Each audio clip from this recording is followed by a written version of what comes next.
નમસ્કાર દર્શક મિત્રો, આપ જોઈ રહ્યા છો HK ન્યૂઝ। તો જોઈએ આજના મહત્વના સમાચારમાં। હિંમતનગર સાયન્સ કોલેજમાં વુમન ડેવલપમેન્ટ ક્લબ દ્વારા વર્કશોપ, જેન્ડર રોલ અને સ્ટીરિયોટાઇપ્સ વિશે વિદ્યાર્થીઓને માહિતગાર કરવામાં આવ્યા।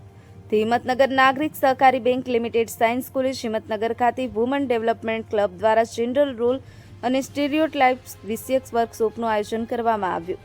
કાર્યક્રમમાં BSc તથા ASCની આશરે 200 વિદ્યાર્થીનીઓ હાજર રહી હતી। પ્રોગ્રામમાં મુખ્ય વક્તા તરીકે હિંમતનગરના નામાંકિત ગાયનેકોલોજીસ્ટ ડોક્ટર મહેન્દ્ર સોની, યશદીપ હોસ્પિટલ તથા ડોક્ટર દિનેશ પટેલ, વરદાન હોસ્પિટલ ઉપસ્થિત રહ્યા હતા। તેમણે સ્ત્રીઓના સ્વાસ્થ્ય સંબંધિત વિષયો તેમજ લિંગ ભૂમિકાઓ અંગે વ્યાખ્યાન આપ્યું અને વિડીયો ક્લિપ દ્વારા વિસ્તૃત માહિતગાર કર્યા। વિદ્યાર્થીનીઓ દ્વારા પૂછાયેલા પ્રશ્નોનો સંતોષકારક જવાબો પણ ડોક્ટરો દ્વારા આપવામાં આવ્યા। કોલેજના પ્રિન્સિપાલ ડોક્ટર પંકજેશ પટેલે સૌનું સ્વાગત કર્યું હતું। કાર્યક્રમનું આયોજન વુમન ડેવલપમેન્ટ ક્લબના ક્વીનર પ્રોફેસર હની શાહ તથા કમિટી સભ્યો દ્વારા કરવામાં આવ્યું। મુખ્ય મહેમાન શ્રીનું શાબ્દિક સ્વાગત માઇક્રોબાયોલોજીની વિદ્યાર્થીની તૃષા પ્રજાપતિએ કર્યું હતું, જ્યારે આભાર વિધિ અકુલી મિન્હાસ એસ દ્વારા કરવામાં આવી હતી।